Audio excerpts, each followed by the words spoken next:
Welcome. Thank you so much for coming. My name is Jacqueline Pollauf, and it's really a pleasure to be here with you. Today I'm going to be presenting a concert of the music of Bernard Andrès. And the concert will last about 30 minutes. At the end of it, I will stay around to answer any questions that you might have. The program is below in the description, but I will also announce the pieces and tell you a bit about each one as we go along. Also, the chat is open if you'd like to say anything there. So I'm going to be playing 3 different works by the current French composer Bernard Andrès today. And Andrès was born in 1941. He does play the harp himself, but pretty quickly he became best known in the harp community for his compositions. And he's a really prolific composer. He's written many, many works for the harp. And his works are quite interesting. For one thing, he composes works at all different levels. So he has very simple beginning pieces and also quite complex advanced pieces. And I would say that a lot of his music falls into sort of 2 different styles. Some of it is very contemporary and modern and uses a lot of modern techniques. And some of it looks backward a bit more and is more in keeping with music from the past. So when I was picking the music for today's program, I wanted to show both of those sides, both the contemporary side and the other side that also looks back in his music. And then besides that, I also wanted to pick some of his music that is my personal favorite. So this first piece that I'm going to play falls in the camp of pieces that kind of, look backwards. It's a really beautiful piece. It's a theme and variations. So the theme is a very classical style theme, and the variations are really short. There are 12 different short variations, and then you hear the theme both at the beginning and at the end. So this is kind of an interesting piece. It's a bit less technically challenging than most of the music that I perform, but I did want to include it both because I think it's really beautiful, and also because I thought it would be a great opener for the concert. And I think it's great. Today here in Baltimore, it's a very sunny day. So I think this piece suits the sunny, slightly warmer day that we're having very well. So here is La Gimblette by Bernard Andrès. As I said, you'll hear the theme and then 12 variations and then the theme one more time. And all of the variations are quite short, just a couple of lines of music. So it really just kind of wanders through all of these variations.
Right, so I think a lovely opening for today's performance. I really enjoy playing that piece. Next we're going to move to a suite by Andrès. This is his Épices Suite number 1.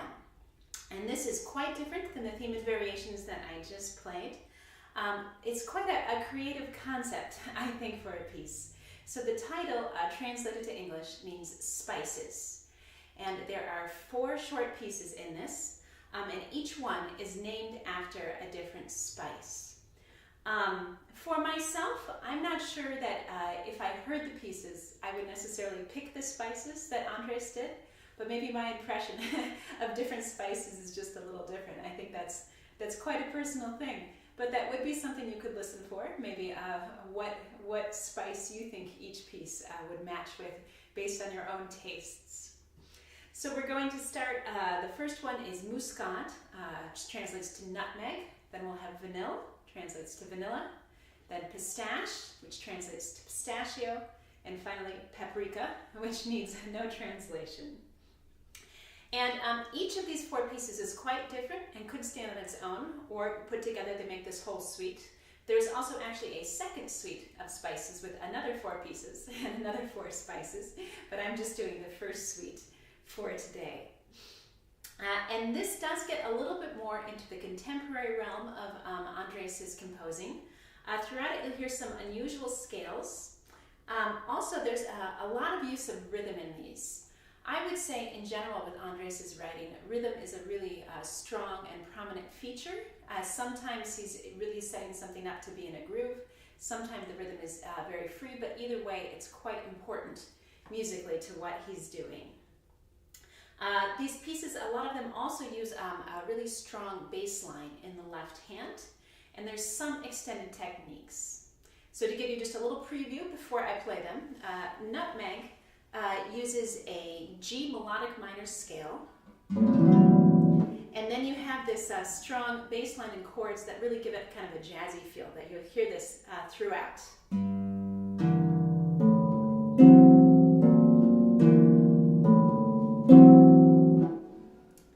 And then by contrast, the second movement, Vanille, just uses a D natural minor scale, so a little bit more straightforward.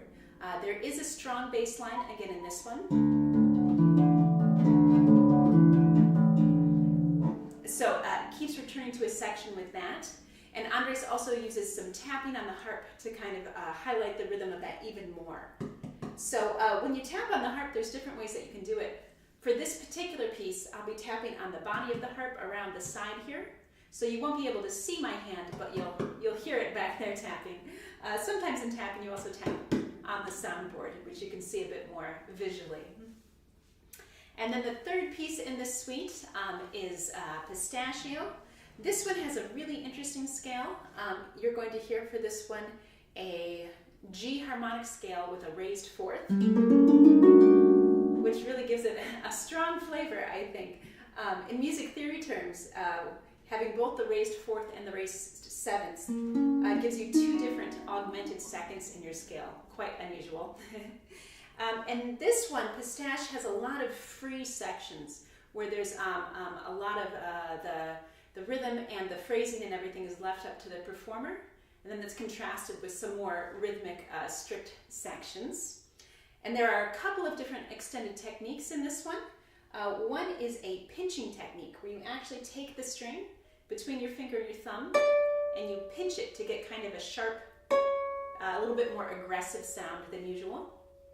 And then the other extended technique in Pistache is one of my personal favorites. It's the xylophonic effect, where you hold the strings with one hand and play with the other, and it really changes the color of the sound. This would be the normal sound, and then here it is with the xylophonic effect. So you'll hear a section of that in the middle of Pistache. And then the final piece for this suite, Paprika, uses a very strange scale. I think of it as a combination of G Lydian and Mixolydian, because we have a raised fourth and a lowered seventh. So rather an unusual scale. And this one, again, it features a really strong bass line. And I think of it as very kind of short and spiky. It's a lot of fun to play. So here is Andrès' suite number 1 of the Épices.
So for my final piece today, I wanted to play Andrès' Absidioles, which is definitely a contemporary piece. This one has a lot of dissonance to it and uses some even more unusual scales than the last set of pieces. And again, you'll hear really strong rhythmic sections throughout. This piece is written just as a single work, no movements, but you will hear very distinct sections throughout. So it's organized into 5 sections, fast, slow, fast, slow, fast setup. And each of the sections just has a short pause between it while you move into the next section. For the faster sections, again, you'll hear a lot of bass lines or accompanimental lines that are very strongly rhythmic. And then in the slower sections, those are more focused in this piece on the use of chords kind of as a backdrop. One thing I find really interesting about this piece is that it does not use any extended techniques, although it is such a contemporary piece. Instead, it uses very standard techniques, So you will hear arpeggios, rolled chords, glissandos, harmonics, all things that you find in lots of different harp music. But the way that Andrès uses them here makes them sound new and a bit unusual in a way. So it's an excellent use of that. And before I play this, my last piece for the program, I just did want to thank everyone for coming today. I hope you've been enjoying the performance. If you'd like to make a voluntary contribution, there's PayPal and Venmo information in the description below. And of course, any amount is appreciated. Next month, on March 18th, I will be giving a performance of British works by Benjamin Britten and William Alwyn. And this concert is looking at the really well-known Welsh harpist Ocean Ellis and some of the music that he championed throughout his lifetime. Also next month I will have a student event, more about the music of Bernard Andrès, but looking at it from the student perspective. And I wanted to do that this month so I could have the performance of Andrés' music and the workshop back to back, but unfortunately that did not work out with my schedule. But next month, on March 19th, that will be the student event about Andrés. So thank you all again for coming. And here is today's final piece, Absidioles.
All right, well, thank you so much, everyone. I just wanted to see if anyone has any questions.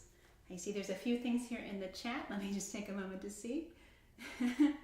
All right, so we have an opinion that nutmeg does not sound at all like nutmeg.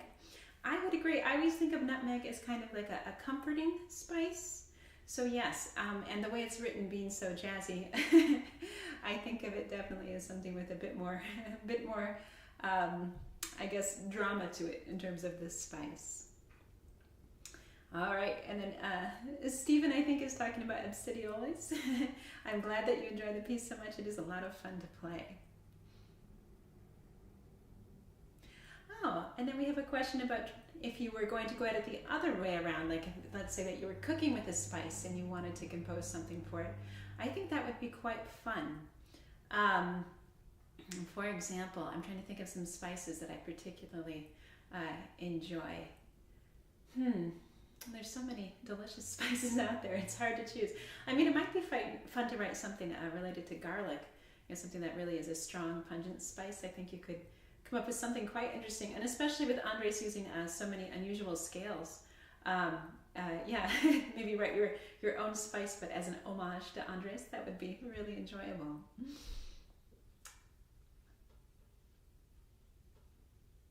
All right, and then we have another question about translating food to sound. That's a very interesting idea. Yeah, because music can be related to so many art forms. Of course, many people talk about visual art in terms of music, and obviously music can accompany dance and theater. But I think elevating culinary arts on the same level as music is quite an interesting idea.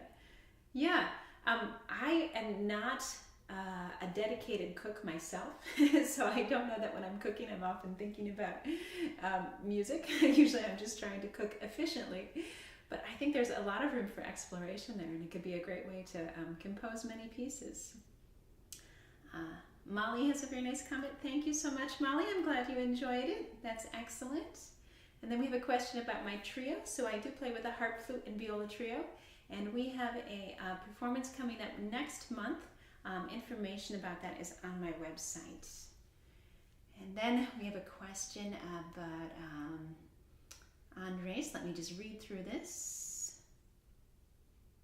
Oh, so Stephen is asking about Andrès' compositional approach. So yes, Stephen, I was trying to plan a program that would kind of showcase the full range of Andrès' compositions. And then in the order, I was trying to also kind of set that up. So we start in the more, I guess, kind of the looking back style, a little bit of a neoclassical style for the first piece. And then the Spices Suite moves a bit more contemporary, and then the final piece, Absidioles, is the most contemporary. So yes, I wanted to kind of have that sweep of the different styles throughout. I thought that would be a nice way to showcase Andrès. And then I don't know if I prefer any particular one of those styles. Generally, when I'm playing a piece, I think I prefer that style. And then in my practicing, I would move on to the next piece, and I'd be like, no, actually, I like this style. So I think both are quite enjoyable. Oh, a very nice comment from Sue. Thank you so much. Thank you for attending. That's excellent. And I did have a question the other day. Someone got in touch wanting to know about Andrés's extended techniques, which are quite interesting because he uses a lot of extended techniques, a few of which I discussed. And some of those are extended techniques that other composers also use, such as the tapping on the harp or the xylophonic sound. But some of them I think are extended techniques that Andrès has personally come up with, such as the pinching, when I was taking the string between my fingers and pinching it. I do not know of another composer who's used that. Perhaps there's someone out there that I have overlooked. But Andrès was definitely the first place that I encountered that technique. And I had to look it up to find out how to do it when I first encountered it a few years ago, because it was so unfamiliar to me.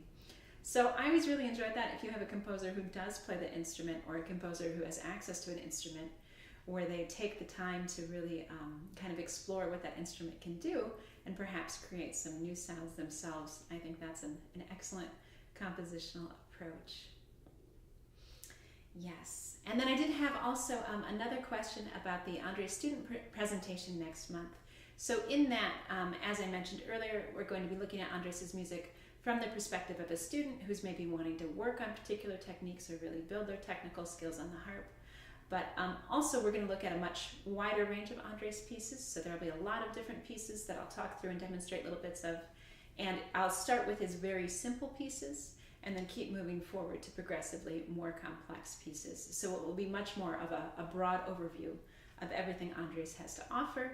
And maybe if a student particularly enjoys Andrés's music, they'll get some new ideas for pieces. Or maybe if someone has worked on one but has some questions, we can go over that too. So it will really be, I think, a nice event and quite interesting. All right, excellent. Well, thank you everyone so much for attending. I hope everyone is doing well, and then I'll see you next month on March 18th for the concert of British composers.